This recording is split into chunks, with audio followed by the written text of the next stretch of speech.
It seems if you put the words real deal in front of anything, people just naturally think more of it. There are literally hundreds of car dealers across the United States advertising their dealership as the real deal. Hockey player James Neal is called the real deal by Edmonton Oilers fans, and 4 teams before that called him the real deal. There are real deal gaming websites and t-shirts and buttons so people can label themselves as the real deal. There's an antique show on the BBC channel hosted by David Dickinson called The Real Deal. And some websites have actually reported that Dickinson himself is the real deal English duke. There's a bodybuilding champion named Chris Cormier, whose fans call him the real deal. And not to be outdone by the men, there's a female Christian hip-hop artist named China White who raps about the real deal gospel. Now that's not my cup of tea, but if it brings young people to Christ, I'm going to go for that. A lot of advertising out there tells us that we should want what they're selling because it's real. We shop for real coffee, and real leather goods always have a tag on them that says real leather. And there used to be advertising for real tobacco taste, although I'm not sure who would want that. We sure are interested as Americans in the genuine article. Coca-Cola used to be called the real thing. And for a while there was a TV show called Real TV, which spawned reality TV because people like to watch the real lives of real people, and some people believe those actually are the real lives of real people. The word real means so much to us, but there's one use of it that makes me cringe. And I'm just going to share this with you, brothers and sisters. Real mashed potatoes. I mean, remember when instant mashed potatoes tasted nothing like real mashed potatoes? So they were okay, but now they make them taste like real mashed potatoes. Why? I hate mashed potatoes. Well, after all that, the most important thing in our lives that should be real is our faith. But how do we know if our faith is real? Maybe you're sitting there thinking, now that you mention it, I can't really tell if I like church life or if I have a deep and real faith. Or maybe you're sitting there saying to yourself, of course my faith is real. Either way, there is a litmus test for faith that is real, and it's found in the Bible. In the passage from James that Bob read for us, James is telling Jesus' followers, who by the time of his writing this were scattered throughout most of the world, he's telling them how to have real faith. He knows there were a lot of people out there then, just as we know now, who say they are Christians. And maybe they even think that they are Christians, but they really aren't. Now, worthy of note is that James isn't making this up on the fly.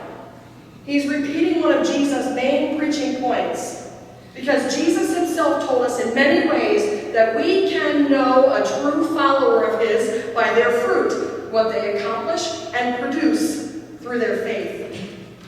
This has long been the most controversial and misunderstood passage in the book of James, and many Christians still disagree about it today.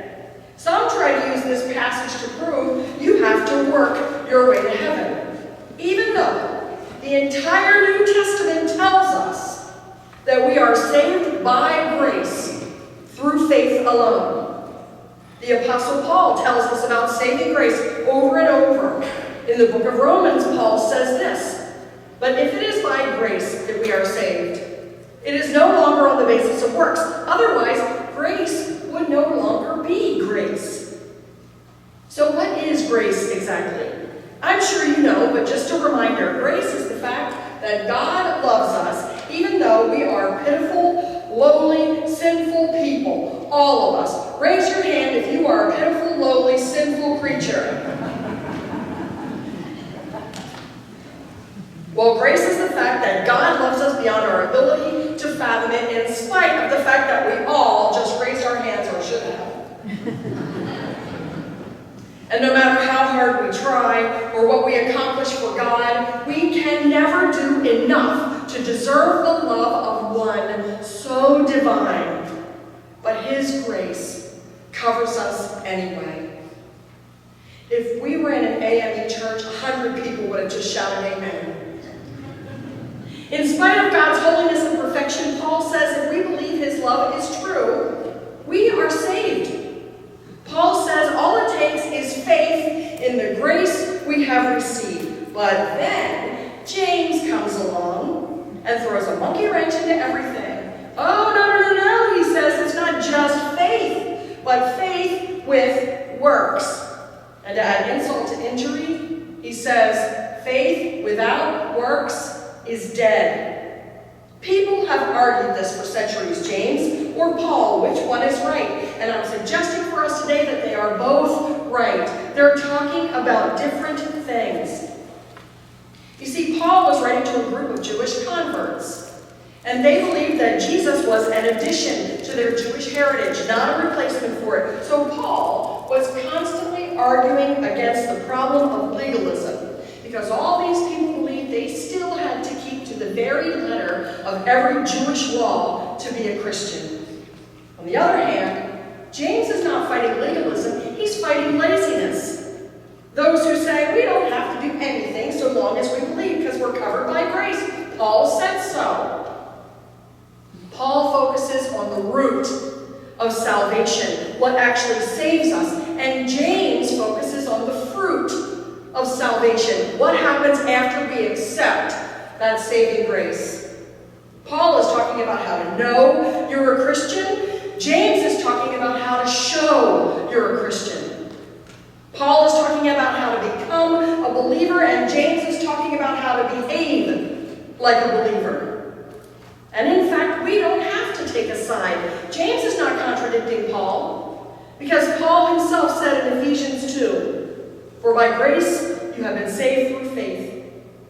And this is not your own doing, it is the gift of God, not the result of works, so that no one may boast. For we are what he has made us, created in Christ Jesus for good works, which God prepared beforehand to be our very way of life." Yes, we are saved just by accepting God's gift, so we can't brag about being saved. We had nothing to do with it. But since we are saved, now what? So let's ask ourselves, how do I know I'm a true believer, that my faith is strong? There's an old song by Clint Black that he recorded with his wife, Lisa Hartman Black. They sang, "Love isn't something that we say, it's something that we do." That's it in a nutshell. James and Paul are both telling us, yes, we're saved by grace, by the gift of God, which we do not deserve and never will. But if we really believe that, we're going to want to do something about it. You can say you have it, but if you really, really have it, if you really, really get it, way down deep inside yourself, you're going to want to do something about it.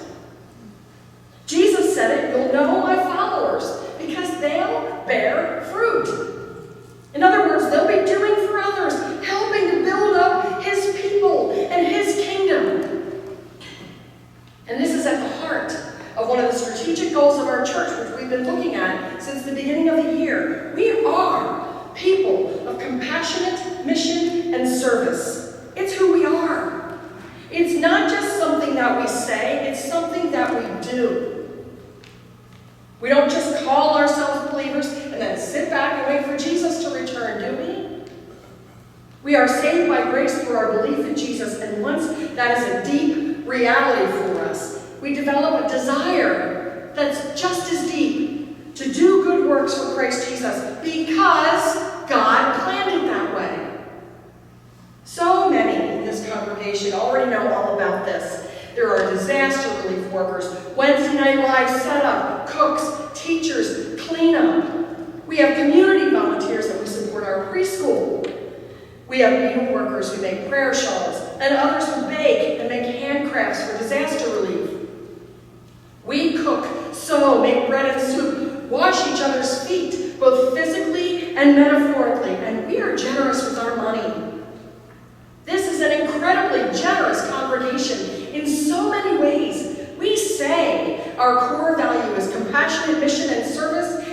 then we do it.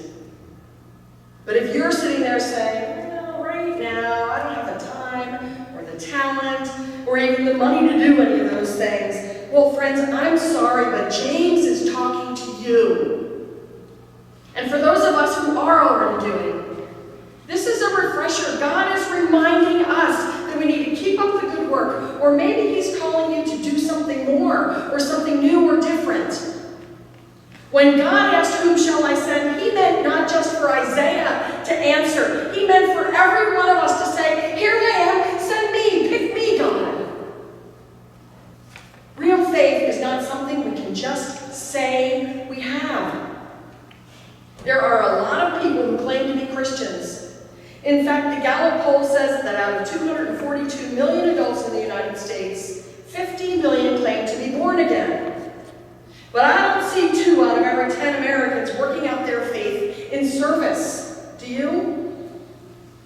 Jesus said, not everybody who says to me, Lord, Lord, is going to enter the kingdom of heaven. In other words, not everybody holding a John 3:16 sign between the goalposts at the Super Bowl tonight is going to go to heaven. Maybe they're just making up for the fact that they went tailgating instead of going to church today. Real faith is more than just a label we wear, a sign we hold up, or something we say. Talk is cheap. For instance, back in the mid-70s, Larry Flint, the publisher of Hustler magazine, said he was a Christian after claiming to see God during a private flight across the United States. But he never saw any change in his life. He kept right on printing pornography. He now claims to be an atheist. Real Christianity isn't a welling of emotions, or a brief vision on an airplane, or a bumper sticker for our lives. Real faith fills our hearts and our spirits to the point where we just have to do something about it. We have to serve God's people by giving of our time, our talent, and our treasure. Now, since one of our strategic goals is extravagant generosity, we'll save that one and concentrate on the idea of sharing our time and our talent this morning.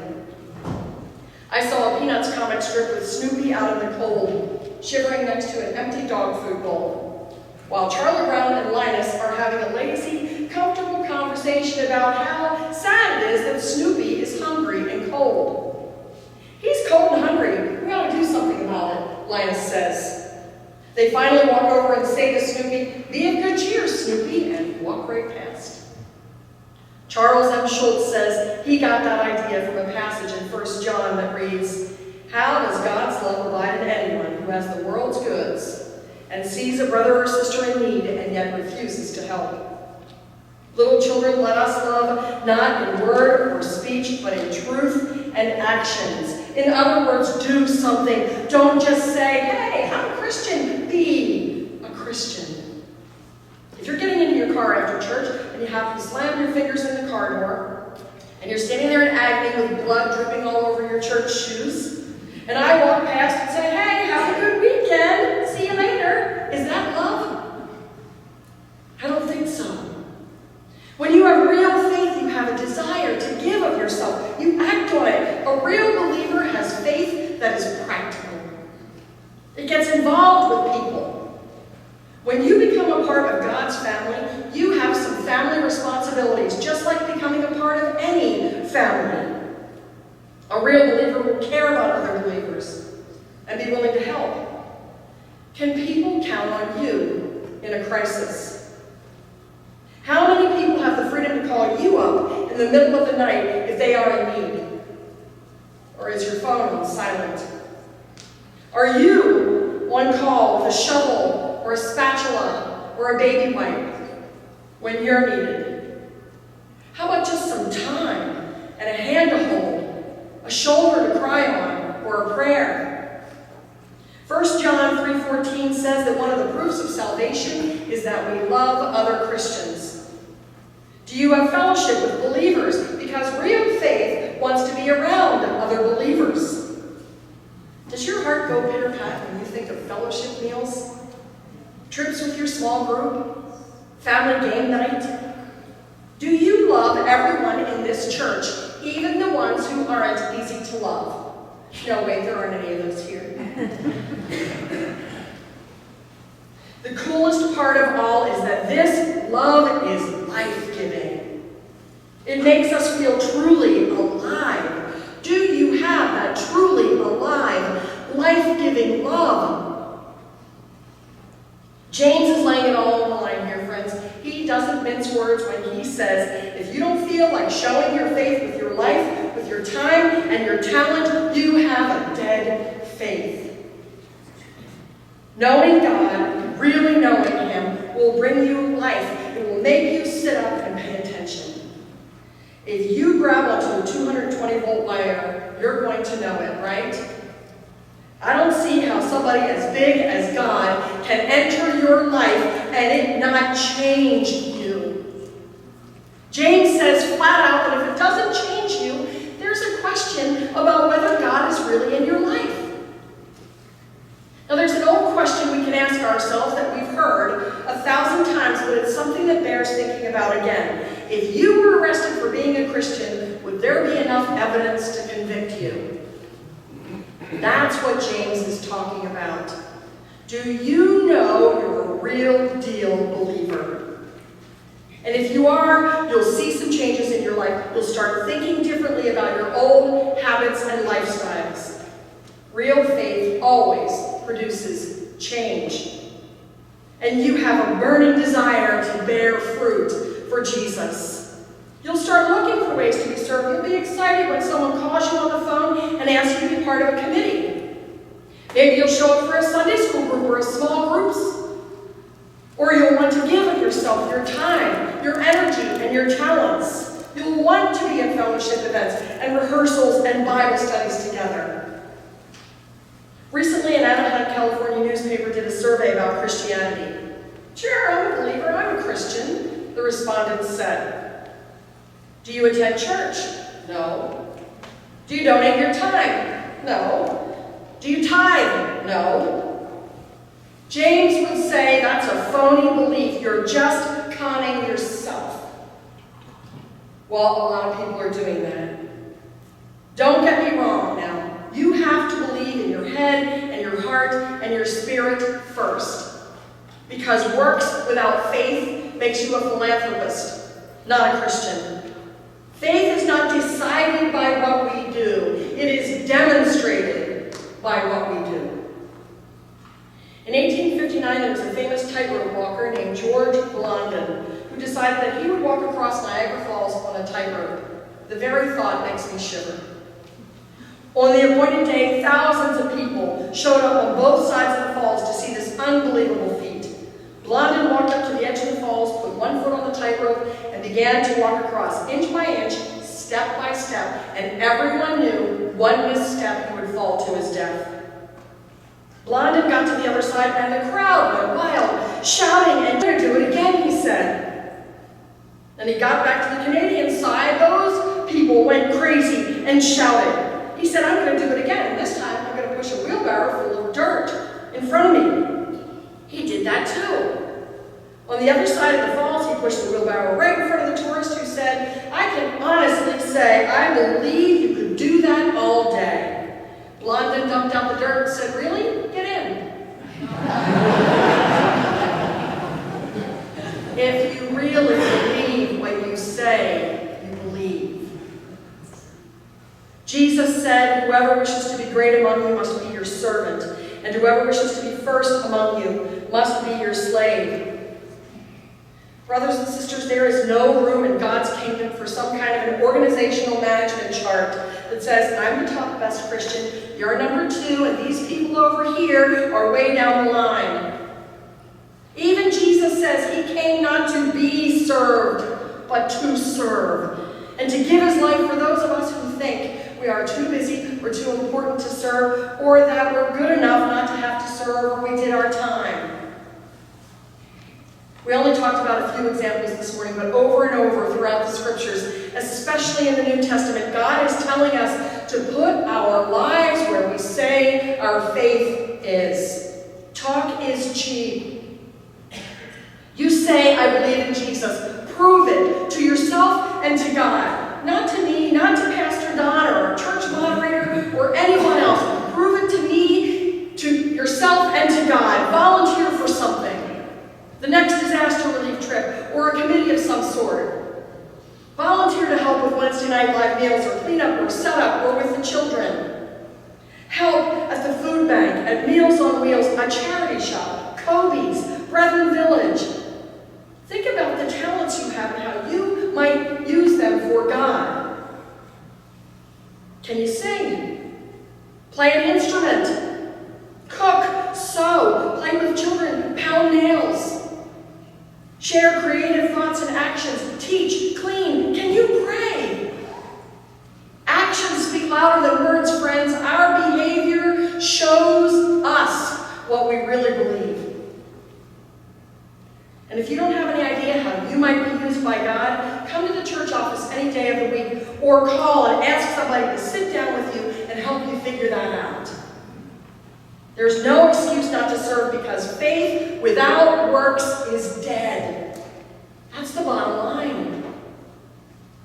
Now, before I close, I want us to be perfectly clear. James is not saying we work our way to heaven. He's not saying works deliver salvation. He is saying that your willingness to give of yourself proves to you, God, and others that you believe what you say you believe.